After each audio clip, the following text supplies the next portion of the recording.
Hai, sebelum kita mulai episod Kata James kali ini, silakan subscribe dulu ya.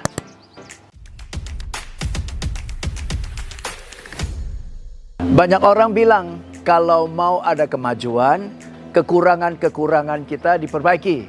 Dan kalau kekurangan kita diperbaiki, of course kita improve dan hasilnya lebih bagus. Secara teori memang demikian sih, tapi secara praktek tidak semudah itu. Karena justru itu adalah kelemahan kita, karena sejak awal kita tidak enjoy mengerjakan hal-hal itu.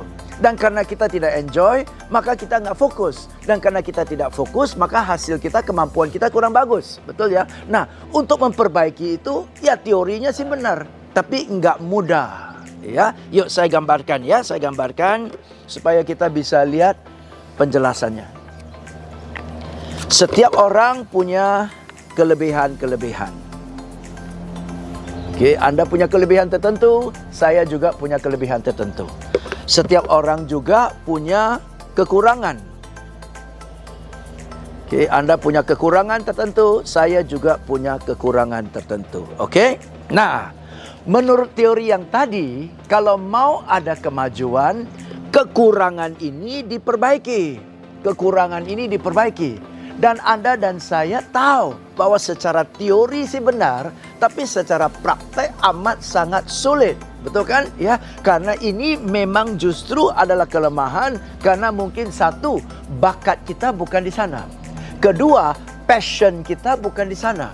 Jadi kalau disuruh perbaiki ini, perlu effort yang amat sangat besar.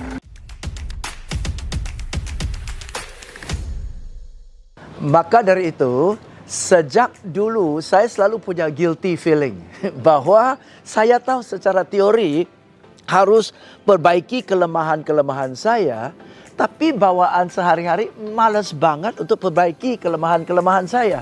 Dan saya rasa guilty feeling bahwa saya tidak berupaya untuk perbaiki kelemahan-kelemahan saya. All that changed when I saw one book. And this is the book. Go Put Your Strengths to Work by Marcus Buckingham. This book changed the way I think. Judul dari buku ini adalah Kerjakan Kekuatan Kamu. Kerjakan keunggulan kamu. Nah, jadi Marcus Buckingham bilang, ya sudah kalau kelemahan, biarkan kelemahan. Tetapi fokus ke pekerjaan-pekerjaan yang justru ada kesempatan untuk kamu kerjakan kelebihan kamu. Kerjakan, lakukan pekerjaan-pekerjaan yang bisa memanfaatkan kelebihan kamu dan kekuatan kamu. Kalau kamu lakukan pekerjaan-pekerjaan yang memanfaatkan kelebihan dan kekuatan kamu, satu, kamu pasti lebih enjoy. Dan kedua, pasti hasilnya lebih bagus. Dan ketiga, kamu menikmati hasil lebih bagus dengan effort yang lebih kecil. Betul kan? Dan malah dia bilang, kalau mau ada improvement, kalau mau ada perbaikan, ya, yang diimprove adalah ini. Justru yang diimprove adalah ini malah. Kenapa? Karena Marcus Buckingham bilang, kalau ini sudah merupakan kekuatan kita dan hobi kita dan passion kita, untuk kita perbaiki dan improve ini, satu, mudah banget. Kedua, kita enjoy sekali. Betul kan? Justru kalau dalam hal-hal yang kita unggul, kalau tidak improve, kita gregetan, kita penasaran. Betul, kita mau cari tahu bagaimana cara improve. Tapi sebaliknya, kalau suruh improve hal-hal yang dasarnya kita tidak suka, improvement sedikit aja kayaknya berat banget, betul kan ya?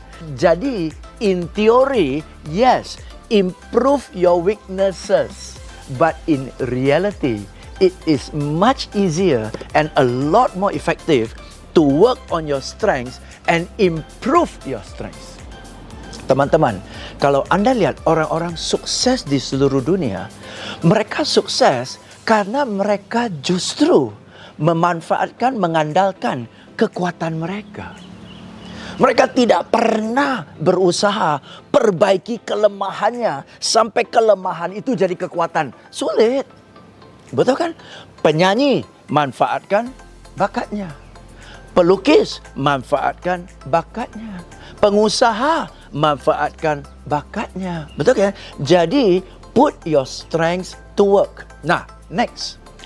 Banyak orang kalau ditanya, apa kelemahan dan kelebihan Anda? Malah dari pengalaman saya bawa training sekian banyak tahun, 28 tahun, banyak orang sadar persis kekurangannya. Mereka bisa ceritakan kelemahan. Saya tidak bisa ini, saya nggak pinter ini, saya nggak pinter itu, saya nggak pinter. Kelemahan dia tahu persis. Tapi sebaliknya kalau ditanya, apa kekuatan kamu, apa kelebihan kamu, malah banyak orang tidak bisa sebut loh kelebihannya. Kenapa nggak bisa sebut? Karena satu, yang dia lakukan secara bagus itu buat dia biasa-biasa aja kok. Masa gitu dianggap bagus? Gitu loh. Jadi dia nggak sadar bahwa itu bagus. Karena buat dia biasa-biasa saja. Misalnya seorang penyanyi, dasarnya dia berbakat nyanyi. Kalau dia nyanyi di kamar mandi pun sudah enak. Dan orang bilang, suara kamu bagus ya. Gimana caranya? Emang kamu les vokal? Enggak les vokal. Kok bisa nyanyi begitu bagus? Nggak tahu lah, apa adanya aja lah. Nah, itu jadi kekuatannya. Tapi malah dia nggak sadar itu kekuatan. Karena buat dia, saking biasa-biasa, saking effortless gitu loh.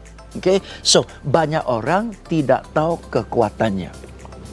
Karena dia tidak tahu kekuatannya, dia tidak fokus kekuatannya. So, pertanyaan saya adalah satu, apa kekuatan Anda? Dan kedua, apa upaya Anda untuk secara konsisten dan terus-terusan tingkatkan kekuatan Anda? Karena semua orang yang sukses karena kekuatan mereka. Dan kedua, tingkatkan kekuatan Anda saking kuatnya sampai itu jadi keunggulan Anda, sampai Anda tidak bisa digantikan, sampai orang tidak bisa saingi Anda karena Anda punya kekuatan ini. Okay? Sebaliknya, kalau Anda berupaya tingkatkan kelemahan Anda dan dengan effort yang luar biasa Anda tingkatkan ini, setinggi-tingginya begini aja kok. Nggak bakalan begini kan? Nah, maka dari itu banyak orang justru hidupnya rata-rata. Kenapa? Karena kelemahannya dia berusaha perbaiki sedikit. Dan kekuatannya karena sudah jadi kekuatan, dia tidak upaya improve. Akibatnya rata-rata dia. Sedangkan kalau Anda, ya biarkan aja kelemahan. Tapi tingkatkan keunggulan. Anda tidak hebat dalam segala hal. Tapi dalam hal-hal tertentu, nggak ada orang bisa kalahkan Anda. That's your strength. Right? Nah, kembali ke Marcus Buckingham. Apa yang bisa Anda lakukan? Ya, ini dari salah satu bagian dari bukunya. Oke, apanya? Let me see. Oh, ya di sini. Okay. Push for more training around your strengths. Minta perusahaan Anda beri kepada Anda training atau pelatihan supaya Anda bisa tingkatkan kekuatan Anda. Minta training. Setiap kali ada training yang berkaitan dengan ini, hadir supaya semakin hari semakin kuat di sini. Okay? Push for more training around your strengths.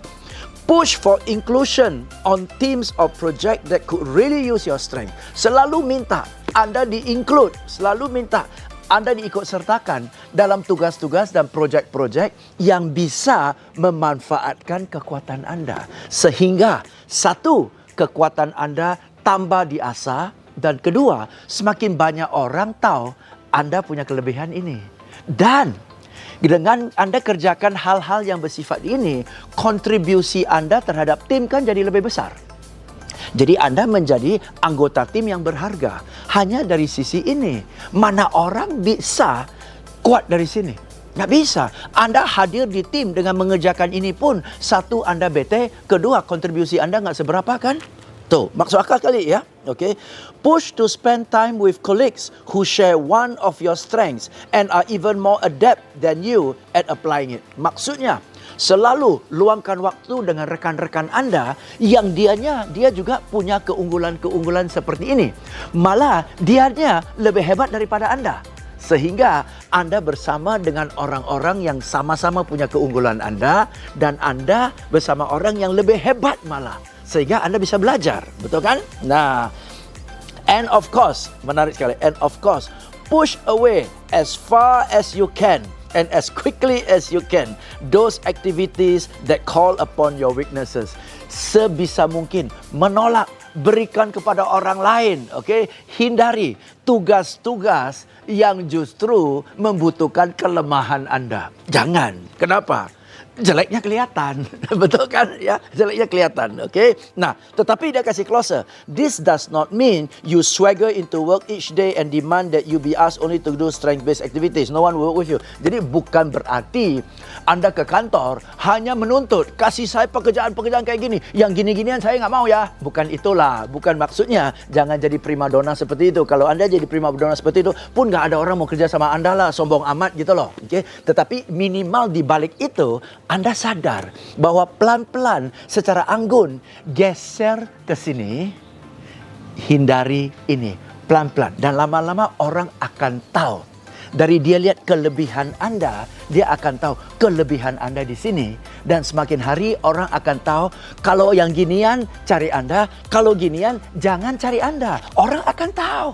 Bukan karena Anda menuntut ini dan Anda marah-marah kalau ini, bukan. Tetapi melalui kontribusi Anda dan prestasi Anda yang sangat positif ini, orang akan cari Anda berdasarkan ini. Dan begitu itu terjadi, Anda akan mengerjakan sesuai dengan kekuatan Anda, hasilnya bagus, orang appreciate, nilainya tinggi, dan Anda happy.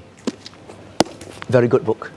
And I have used this. Saya punya banyak kelemahan. Tetapi saya bekerja, saya berprofesi sesuai dengan kekuatan saya. Yang saya tidak suka, saya biarkan. Tapi saya kerjasama dengan orang-orang, rekan-rekan saya yang justru kekuatan mereka ada pada kelemahan saya. Kekuatan mereka ada pada kelemahan saya. Sehingga kelemahan saya ditutupi oleh rekan-rekan atau mitra-mitra saya yang justru menikmati mengerjakan hal-hal yang saya dibayar pun saya nggak mau. Gitu loh. So, if you want to be good, you want to have good results, and you want to enjoy what you do, I require you to read this one. Go put your strengths to work. Jika Anda rasa sesi Kata James ini bermanfaat buat Anda, silakan Anda pencet like.